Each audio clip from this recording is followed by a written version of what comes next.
Hey, Dragon Slayers. It's been a couple hours since my last meal. Glucose is now 92. So, today's video is about how to break a 7-day fast. Again, congratulations. If you've gotten this far, wow. It is very, very difficult to do a 7-day fast. So, after much trial and error, I have found a way to break a 7-day fast, and I've got a pretty sensitive gastro system. And so I hope that my method works for you. I put everything in the description below. As a general rule of thumb, you want to spend at least 1 day recovering for every 2 to 3 days that you spend fasting.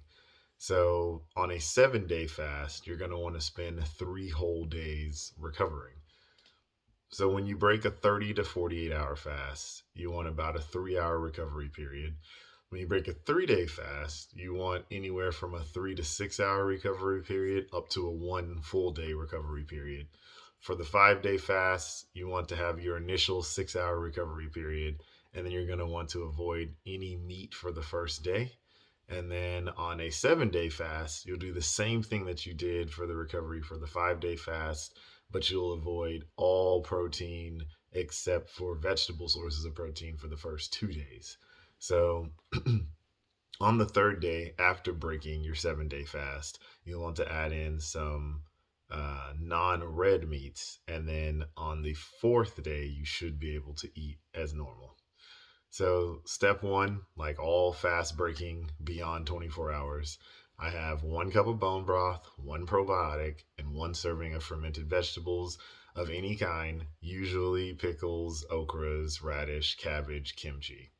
Then I wait 2 hours. So, step two is I drink broths or soups of any kind. I make sure that they contain little to no fat. You want to avoid onions and garlic because that can give some people gastro issues in the beginning. And I also have more fermented vegetables. And then I wait another hour. Step three is the same thing as step two, and then you wait 30 minutes. Step four is the same thing, you wait another 30 minutes. Step five is the same as the last three steps. You can now add in some garlic and onions and very little fat, like tablespoon or less. You're going to have that with some vegetable sources of protein, and then you're going to wait an hour. Step six is to eat some vegetable protein, half an avocado. You can have more fermented vegetables if you want to. Uh, Broccoli sprouts are great. Broccoli sprouts have 100 times the nutrition of regular broccoli, so I love incorporating those into my fast breaking. And then you're going to wait an hour after that. Step seven, you can eat anything you want except for meat, no meat of any kind. Stick to only vegetables and vegetable sources of protein for the first day after you've gone through that 6 hour ramp up. And then step eight is for the next 2 days, you're going to do the same thing. You're going to stick to mostly, or I guess for the first 2 days after breaking a 7 day fast, it's going to be mostly vegetable sources of protein. The third day on after breaking the 7 day fast, then you can add in some non-red meats. So your chicken, your fish, things of that nature. And it's not going to be until the fourth day, step nine, where you can add back in whatever you would normally eat.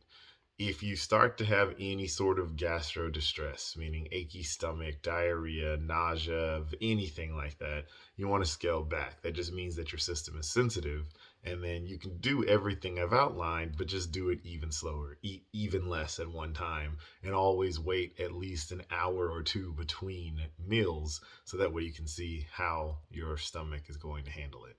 So the foods, again, I've covered this multiple times, but it never goes without saying the foods that you never, ever, ever want to break any fast with is sugar, processed foods, carbohydrates, or alcohol. Those things will spike your blood sugar like crazy and will do damage to your body, right? You're very insulin sensitive coming off of particularly an extended fast, a fast as long as 7 days. So please do not eat those foods. And then the foods that you can have that could cause gastro distress that I wouldn't have in the first day or maybe first 2 days are the high amounts of fat, garlic, onions, eggs, nuts and nuts butters, seed and seed butters, raw veggies, dairy, and red meat. So there you go, guys. Then if you have any questions or need any tips, or if any of this isn't working for you, please comment. I try to respond to as many comments as I possibly can. Don't forget to like and subscribe. And remember that together, you and I will slay the dreaded diabetes dragon.